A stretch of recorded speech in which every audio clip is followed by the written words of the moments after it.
பாலபாரதி அம்மா சொன்னாங்க பிஜேபி எல்லாம் களத்திலே இல்லை அப்படின்னு சொல்றாங்க. கை தட்டுறதுக்கு கூட திமுக காரங்களை வாடகைக்கு எடுத்துட்டு பிஜேபிக்கு களத்துல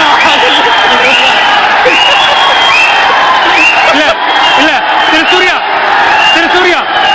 உட்காருங்க உட்காருங்க உட்காருங்க உட்காருங்க உட்காருங்க உட்காருங்க உட்காருங்க உட்காருங்க உட்காருங்க நான் பேசுறேன் இல்ல இல்ல சூர்யா நீங்க சொல்லுங்க பயப்படாதீங்க திரு சூர்யா உங்களுக்கான நிறைவு சுற்று நேரம் சுருக்கமா உங்க கருத்தை முன்வைங்க.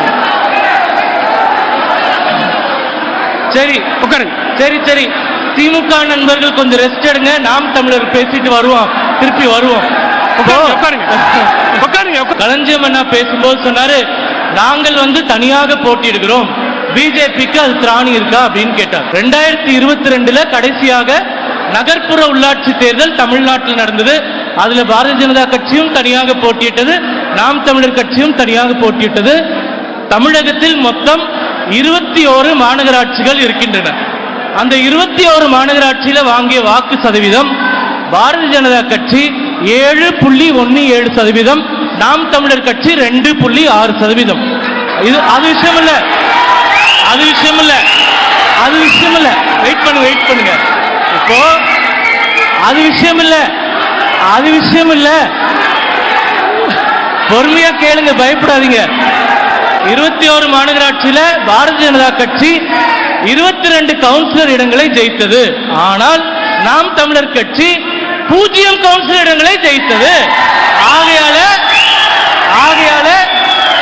ஆகையால அண்ணன் எங்களை சொன்னாரு, நான் உங்களுக்கு சொல்றேன், நீங்க முதல்ல ஒரு கவுன்சிலர் சீட்டை ஜெயிச்சுட்டு வந்து எங்க கிட்ட போட்டி போடுங்க, அதுக்கப்புறமா மத்ததை பார்த்துக்கலாம். சூர்யா நிறைவு செய்யலாம். நன்றி சூர்யா, நன்றி. நீங்க கொஞ்சம் ரெஸ்ட் எடுங்க. இப்போ ரெஸ்ட் எடுங்க, அதிமுக பக்கம் போலாம். ரெஸ்ட் எடுங்க. அதிமுக பக்கம் போலாம். அண்ணன் நண்பர் கல்யாண சுந்தரம் அண்ணா சொன்னாரு, 13 மருத்துவக் கல்லூரிகளை கொடுத்தாங்க, மத்திய அரசு கொடுத்தாங்க. ஏன் கொடுத்தாங்கன்னா, தமிழகம் வளர்ந்திருக்கிறது, உத்தரப்பிரதேசம் வளரவில்லை. உண்மை, தமிழகம் வளர்ந்திருக்கிறது, உத்தரப்பிரதேசம் வளரவில்லை அப்படின்றத நானும் ஒத்துக்கிறேன். ஆனா உத்தரப்பிரதேசத்துல 60 ஆண்டு காலம் காங்கிரஸ் ஆட்சி, கடைசி 8 வருஷமா தான் நாங்க இருக்கோம். அதனால நாங்க வளர்ச்சி பாதைக்கு கொண்டு போறோம். மருத்துவக் கல்லூரிகள் தமிழகம் கரெக்டா இருக்கின்றதுனால 13 கல்லூரி கொடுத்திருக்கோம். உத்தரப்பிரதேசத்துக்கு கொடுக்கலன்னா நரேந்திர மோடி அவர்கள் நியாயமான ஆட்சியை மத்தியில் நடத்தி கொண்டிருக்கிறார் என்று அர்த்தம். நன்றி சூர்யா என்று அர்த்தம். நன்றி நன்றி. மீண்டும் சொல்றோம், கல்விக்கு முக்கியத்துவம் கொடுக்கக்கூடிய அரசாங்கங்களை தேர்ந்தெடுங்கள். இது பாரதிய ஜனதா கட்சியினுடைய வாதம். அதற்கு இறுதியா தரவோட நான் சொல்றேன், 2014ஆம் ஆண்டு பாரதிய ஜனதா கட்சி ஆட்சி அமைக்கும் போது இந்தியாவில் 320 பல்கலைக்கழகங்கள் இருந்தன. இன்று 10 ஆண்டுகளில் 1043 பல்கலைக்கழகங்கள் இருக்கின்றன.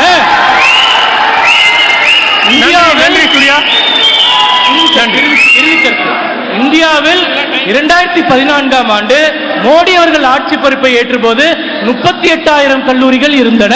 இன்று 53,000 கல்லூரிகள் இருக்கின்றன. மருத்துவக் கல்லூரிகள் நாங்க ஆட்சி பொறுப்பை ஏற்கும் போது 387 மருத்துவக் கல்லூரிகள், இன்று 706 மருத்துவக் கல்லூரிகள். முடிஞ்சிருச்சு. நன்றி. இறுதியா ஒரே ஒரு கருத்து, வாக்குறுதிகளை எல்லாம் நிறைவேற்றிட்டோம்னு சகோதரர் எழிலரசன் அவர்கள் திமுகவில் சொன்னாரு.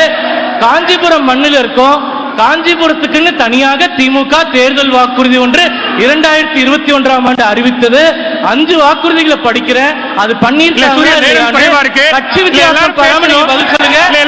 முதல் வாக்குறுதி காஞ்சிபுரத்தில் என்று சொன்னார்கள், நிறைவேற்றினார்களா?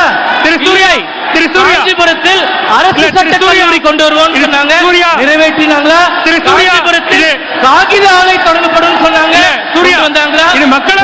சாலை அமைக்கப்படும் சொன்னாங்க, இல்ல. ஊர்ப்பாளைகளை திறப்போம் சொன்னாங்க, திறந்தாங்களா? இல்ல. எனவே ஒரு வாக்குறுதியுமே நிறைவேற்றாத திமுக அளவிற்கு இந்த நிகழ்ச்சியை பார்த்துக் கொண்டிருக்கக்கூடிய தமிழர்கள் ஒரு வாக்கை கூட செலுத்தக்கூடாது என்ற இறுதி கருத்தோடு என்னுடைய உரையை முடித்துக் கொள்கிறேன். நன்றி நன்றி.